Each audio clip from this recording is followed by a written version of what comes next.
அபுதாபியில் வெறும் 50 லட்சத்தில் வீடு. Nano prime properties Abu Dhabi. Nanjil Sampath வந்து ஒரு பேச்சாளருங்க. அடுத்த ஒரு மாசத்துக்கு வாடகை எடுத்துருக்காங்க. 50 லட்சம் கொடுத்து வாடகை. அவருக்கான ஒரு பெரிய ஒரு லெகசி இருக்குல்ல, பெரிய லெகசி. ஒருத்தலாம் போட்டு நான் கலைஞர் காலத்து அரசியல்வாதியா அவர் கட்சிக்கு வந்ததே 1987. அதுலேயும் உங்கள் கட்சியில் இப்பெல்லாம் அஃபிஷியலாக சேரல. அஃபிஷியலாக சேர்ந்தது 1990 93 காலகட்டத்தில். படம் நடிக்கிறாரு, இதெல்லாம் போகிறாரு, பட்டிமன்றம் போவார், டிபேட்லாம் கூப்பிடுவாங்க. தீபாவளியில் முறுக்கு ஃபேமஸாக அதிர்சம் ஃபேமஸான்னு டைட்டில் கொடுத்தா அவர் எந்த பக்கம் நான் முறுக்கு பேசுவேன், நீங்கள் அதிர்சம் தான் பேசுகிறோம். நான் விஜயை பார்த்தேன், அவருடைய ஃபேன் என்று சொன்னால் அதனால் எனக்கு உடம்பெல்லாம் புல்லரிக்கிறது. அதனால் இப்போ இங்கே பேசலாம். நாளைக்கு சீமானை பார்த்தா கூட சொல்லுவார், அவர் ஒரு கருப்பு எம்ஜிஆர், அவர் ஒரு கருப்பு காமராஜர் அப்படின்னு கூட பேசலாம். அதனால் ஆச்சரியப்படுறதுக்கு இல்லை. பட்டிமன்ற பேச்சாளருங்க அவர். 2 பேருக்கு நடுவில் தான் இப்போ போட்டியே. ஒன்று வந்து நாஞ்சில் சம்பத்து, இன்னொன்று ராஜ்மோகன் அண்ணன். 2 பேருக்கு தான் போட்டியே. 50க்கும் மேற்பட்ட உலக நாடுகளில் 100 கோடிக்கும் அதிகமான ஆகாயம் தமிழ் பார்வையாளர்களுக்கு பேரன்பும் திருநன்றியும். ஆகாயம் நேயர்களுக்கு வணக்கம். பத்திரிகையாளர் சேகுவரன் நம்ம கூட இருக்காங்க. இப்போ நடப்பு அரசியல் பற்றியும் தாவேக்காவினுடைய நிகழ்வுகள் பற்றியும் நம்ம அவங்க தான் பேசி தெரிஞ்சுக்க போகிறோம். வணக்கம் சேகுவரன். வணக்கம் சார். வைக்க முடியாது, ஒருத்த கையில் இல்லை பரவாயில்ல. அதனால உடல் நலமாக உங்களுக்கு பரவாயில்ல? ஓகே, எல்லாம் பர்ஃபெக்ட் ப்ரோ. சூப்பராக இருக்கு.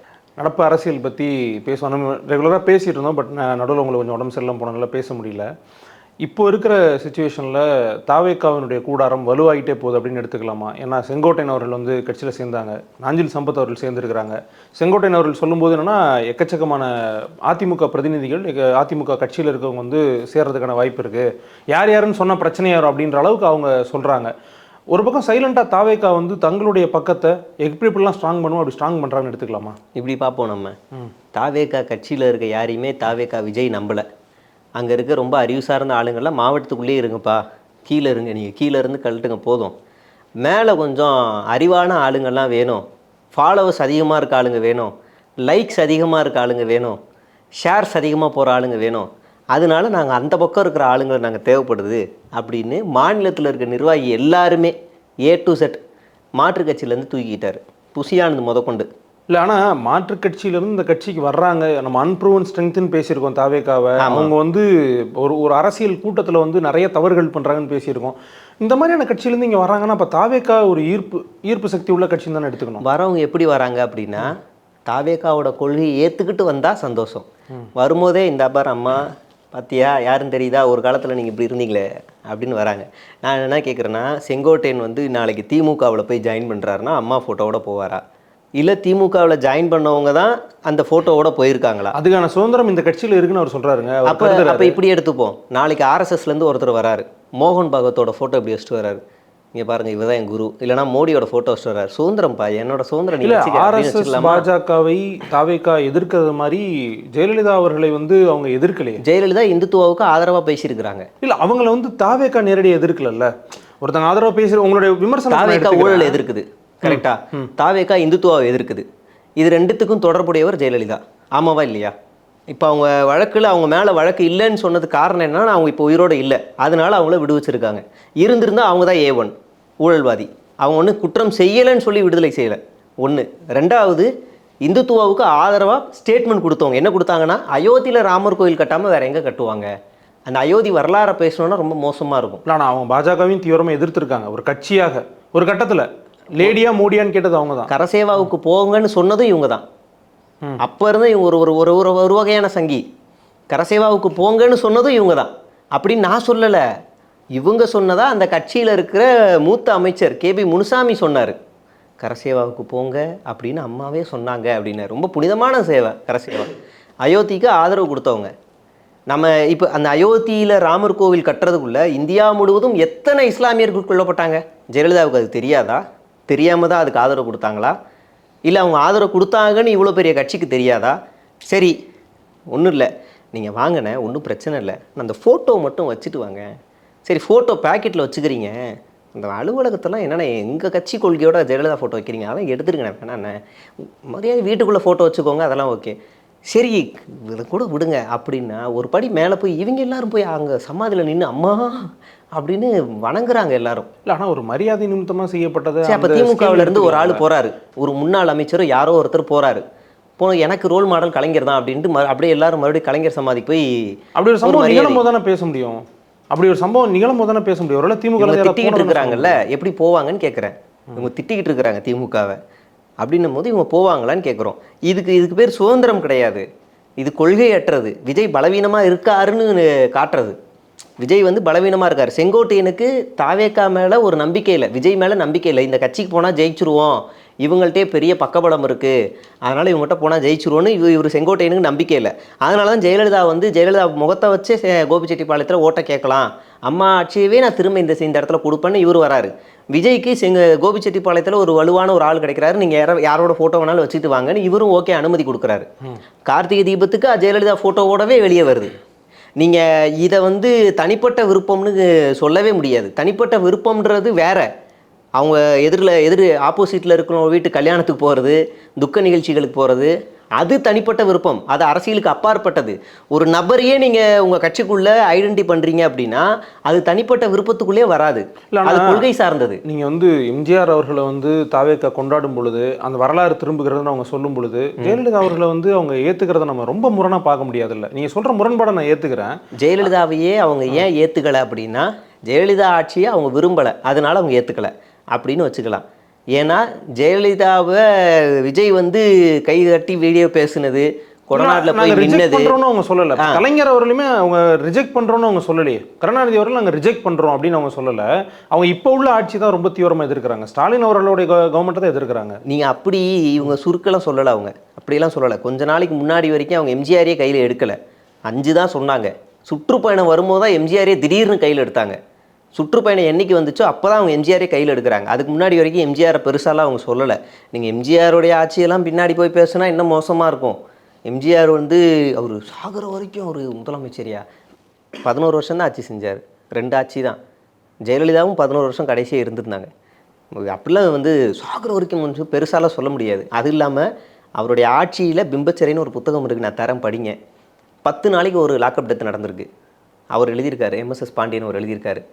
50 நாளைக்கு ஒரு மாதத்தில் 50 பேர் குண்டர் சட்டத்தில் கைது செய்யப்பட்டிருக்காங்க. போராட்டம்னாலே துப்பாக்கிச்சூடு. பட்டினப்பாக்கத்தில் ஒரு பெரிய கொடூரமான துப்பாக்கிச்சூடு நடந்திருக்கு.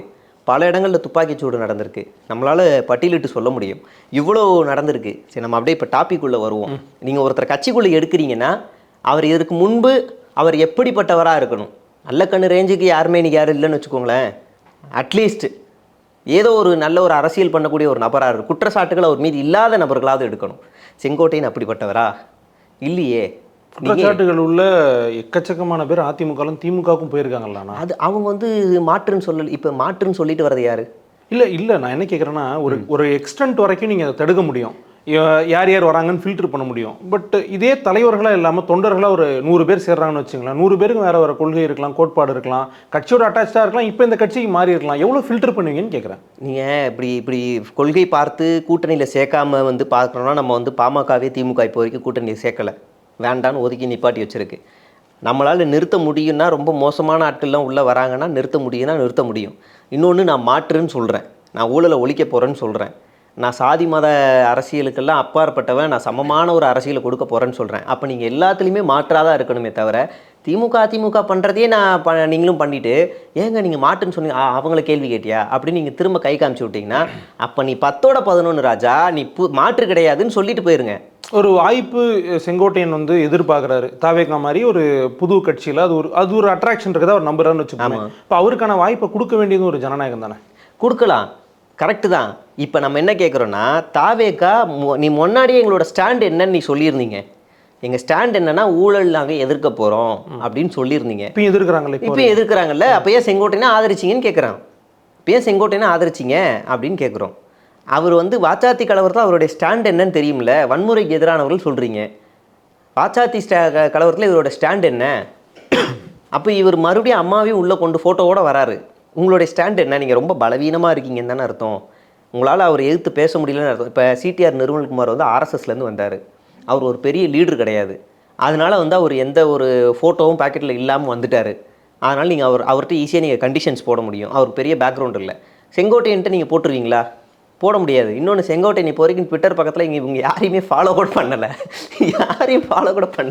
அவர் தனி ரூட் அம்மா அம்மா அம்மான்னு போட்டு யாரையுமே அவர் இல்லை. திரு விஜய் அவர்கள் இல்லை. யாருமே பண்ணல. அதில் ஒரு விஜய் ரசிகர் ஒருத்தர் தற்கூரி ஒருத்தர் ஜான்சீனாவோட ஃபோட்டோ போட்டு இந்த மாதிரியா இவன் தான் உண்மையிலேயே மனுஷன், தன்னை ஃபாலோ பண்ணுற ரசிகர்களை கூட இவன் திரும்ப ஃபாலோ பண்ணுறான்னு போட்டான். ஏன்டா இதை விஜய் திரும்ப சொல்லுவியா? எனக்கு அது சிரிப்பு அடக்கவே முடியல. அது அவர் நேரடியாக ஹேண்டில் பண்ணுறது இல்லையே அதெல்லாம். அதனால் அது கூட அவனுக்கு தெரியல. இல்லை நான் என்ன சொல்கிறேன், அது ஃபாலோ பண்ணுறது ரொம்ப சின்ன சின்ன விஷயங்கள் நம்ம இது அவ்வளோ கவுண்ட் பண்ணுமான்னு கேட்குறேன். சரி, நீங்கள் அப்படி ஃபாலோவர்ஸ் எல்லாம் கூட விட்டுருங்க. இன்றைக்கி அரசியல் கட்சியோட அவங்களோட கொள்கை தலைவரில் அம்பேத்கர் வந்து இன்றைக்கி அவருடைய இன்றைக்கி நினைவு நாள். காலங்காத்தால் 6 மணிக்கு லயோலா மணி இந்த நினைவு நாளை நான் போட்டுறேன்னு ரொம்ப கடமையோட பொறுப்புணர்ச்சியோட போடுறாப்புல. 11 மணிக்கு எந்திரிச்சு அருண்ராஜும் போடுறாப்புல. நானும் பார்க்குறேன் கொள்கை தலைவருக்கு வரும்னு 4 மணி, எனக்கு தெரிஞ்சு 4 இல்லை 3 மணிக்கு விஜய் வந்து ஒரு ஃபோட்டோ வந்து அப்லோட் பண்ணுறாரு. அதுவும் நம்ம டீப் செக் பண்ணி பார்த்தா ஃபுல்லாக ஏஐன்னு தான் வருது. ஒரு கொள்கை தலைவருக்கு, கட்சியோட ஒரு கொள்கை தலைவர், நீங்கள் வந்து அண்ணாவுடைய பிறந்தநாள் இறந்த நாளுக்கு திமுக அதிமுக என்ன செய்யும்? நேரடியாக அவருடைய சிலைக்கு போவாங்க, பேச்சு போட்டி அந்த மாதிரி தான் பண்ணுவாங்க. பெரியாருடைய நினைவுக்கு எல்லாருமே வருவாங்க. அப்போ அம்பேத்கருக்கு நினைவு நாள் அப்படின்னா விசிகா, அப்புறம் பகுஜன் சமாஜ் கட்சி, இவங்க எல்லாருமே அம்பேத்கரை கொஞ்சம் முன்னாடி நின்று வணங்கக்கூடியவங்க. அப்போ விஜயும் அந்த கொள்கை தலைவராக வச்சுருக்காரு. என்ன செஞ்சுருக்கணும்? ஏதாவது ஒன்று வழக்கம் போல் ஒரு ஃபோட்டோ. அந்த இது முத்துராமலிங்க தேவர் கூட முன்னாடி வந்துருச்சு ஃபோட்டோ, அப்புறம் இவருக்கு லேட்டு. நீங்கள் ட்விட்டர் ஹேண்ட்லிங்லாம் வந்து சொல்கிறீங்களே, ட்விட்டரில் ஒரு பொதுச் செயலாளர் சொல்கிறேன், பொதுச் செயலாளர் சொந்தமாக ஏதாவது அரசியல் நிகழ்வுகளை எழுதி போடணும், சொந்தமாக ஏதாவது பேசணும் போடுறோம். நானும் தேடி தேடி தேடி பார்க்குற திருப்பரங்குன்றத்துக்கு எங்காலும் பொங்கியிருப்பாருன்னு. விஜயோட ஐடியை இங்கே பார்க்கலாம், அவ்வளோதான். விஜயோட ட்விட்டர் பேஜை புஷி ஆனந்த்கிட்ட பார்க்கலாம், அப்படியே ரீட்வீட். ஒன்றுமே இல்லை இதில். இது என்னடா இது ஒன்றுமே இல்லை, கீழே போட்டு போன்ற அந்த மாதிரி இருந்துச்சு. அது கடைசி வரைக்கும் இந்த பக்கம்லாம் ரீட்வீட் மட்டும்தான் பண்ணியிருக்கு. அதில் ஆத ஒரிஜினலாக நேற்று வந்து பிஎல்ஓ அதிகாரிகளுக்காக கோர்ட்டில் கேஸ் போட்டோம், நீதி கிடச்சிச்சின்னு போட்டோம். அதை கூட புஷி ஆனந்த் ரீட்வீட் பண்ணல. அவர் தெரிஞ்ச வரைக்கும் விஜய் தான், என் தலைவர் விஜய் தான், அவர் என்ன பண்ணாலும் நான் ரீட்வீட் பண்ணுவேன். அப்போ அதை அவங்க அப்படின்னு அப்படி தான் போட்டு வச்சுருக்காங்க. கடைசி வரைக்கும் திருப்பரங்குன்றத்துக்கு இந்த ட்விட்டர் ஐடியெல்லாம் கொரட்டை விட்டு தூங்குது. தாவேகாவில் இருக்க முக்கியமான நபர்கள் எல்லாம் திருப்பரங்குன்ற இஷ்யூக்கு எல்லாத்துக்கும் நீங்கள் ட்விட்டருக்குள்ளே பேசினா நிறைய பேச முடியும்.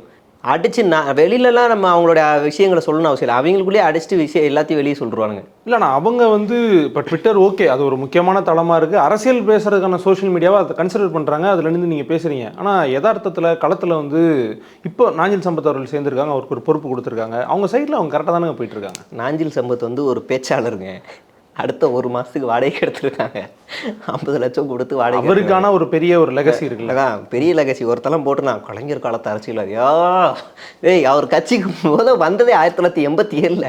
அதுலேயும் உங்கள் கட்சியில் இப்பெல்லாம் அஃபிஷியலாக சேரல. அஃபிஷியலாக சேர்ந்தது 1990லேருந்து 93 காலகட்டத்தில் மறுமலர்ச்சி சேர்றாரு. அவர் மதிமுகவில் தான் சேர்றாரு அவர். அப்புறம் 2012 கட்சி மாறுறாரு. ஃபர்ஸ்ட் 2 கட்சி இப்பயே போயிடுச்சா, 2012 அதிமுகவுக்கு போகிறாரு. அதுக்கப்புறமா டிடிவி தினகரன் அன்னைக்கு போகிறாரு. அங்கே அண்ணாவை காணோன்னு சொல்லிட்டு தொடச்சா துப்பிக்கலான்னு சொல்லிட்டு கட்சியை விட்டு வெளியில் ஓடி போயிடுறாரு. படம் நடிக்கிறாரு, இதெல்லாம் போகிறாரு, பட்டிமன்றம் போவார், டிபேட்லாம் கூப்பிடுவாங்க.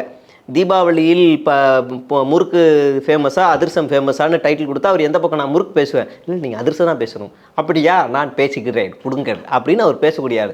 அதனால் நீங்கள் என்ன டாபிக் கொடுத்தாலும் பேசுவார். போன வாரம் வரைக்கும் உதயநிதி ஸ்டாலினுக்கு வாழ்த்து போட்டார். அது மட்டும் இல்லை, போன வாரம் ஒரு 10 நாள் முன்னாடி நீட்டுக்கு எதிராக ஒரு வீழ்ச்சியை செய்தவர், நாடாளுமன்றத்திலே ஒரு ஒற்றை செங்கலால் புரட்சி செய்தவர்னு அவ்வளோ பேசினார். அப்போ இன்னைக்கு இந்த பக்கம் பட்டிமன்றத்துக்கு வந்துட்டார். விஜய் என்னும் புரட்சியாளர், சேகுவாராவை அவருடைய கண்களிலே பார்க்கிறேன், பெரியாரை அவருடைய மூக்கிலே பார்க்கிறேன் அப்படின்னு பேசக்கூடிய ஆள். அவரெல்லாம் ஒரு ஆள். நீங்கள் இவங்க என்னன்னா ஃபீல்டு ஒர்க்கரை ஆனால் நீங்கள் இதில் ஒரு விஷயத்த நீங்கள் நினைவு கூறணும். அவர் இந்த கட்சியில் சேர்றதுக்கு முன்னாடி தன்னை வந்து ஒரு திராவிட பேச்சாளனா. ஆனால் இப்போ சேர்ந்ததுக்கு அப்புறம் என்ன தெரியுமா சொன்னார், விஜய் மட்டும்தான் திராவிட கட்சிகளை எதிர்க்கிறார் அப்படின்னு பேசினார். சேர்ந்ததுக்கு அப்புறமா அவர் ஆனால் திராவிட தத்துவத்தை விடுற ஆள் இல்லைங்க, அவர் அவ்வளோ சீக்கிரம் விடுற ஆள் இல்லை தான். ஆனால் எதிர்க்கிறாருன்னு இன்னைக்கு பேசினார். இன்னைக்கு அவர் பேசினார், நான் பேசலை, அவர் பேசினார். விஜய் வந்து அவர் ஒற்றை ஆளாக திராவிடத்தை எதிர்க்கிறார் அப்படின்னு அவர் பேசினார். அது வந்து அவர் வந்து ஒரு கான்ட்ராக்ட் பேஸ்டு. விஜய் திராவிடத்தை எதிர்க்கிறாரா, திராவிட கட்சியில் எதிர்க்கிறாரா? எனக்கு சந்தேகமாக இருக்குது. ஏன்னா இப்போல்லாம் திருப்பரங்குன்ற இஷ்யூ, இந்த மெட்ரோ ரயில் விவகாரத்தில், எஸ்ஐஆர் விவகாரத்தில், மற்ற எந்த விவகாரத்துலையுமே இந்த தொழிலாளர் சட்டத்துக்கு எதிராக இப்போ ஒன்று கிளப்பி விட்ருக்காங்க. அதுக்கு எதுக்குமே வாய் திறக்கலை. அப்போ ஒரு சங்கியாக மாறுறாரா, இல்லை திராவிடத்தை பற்றியே தொடர்ந்து பேசிக்கிட்டே இருக்காரு அப்படின்னு எனக்கு டவுட் ஆகுது.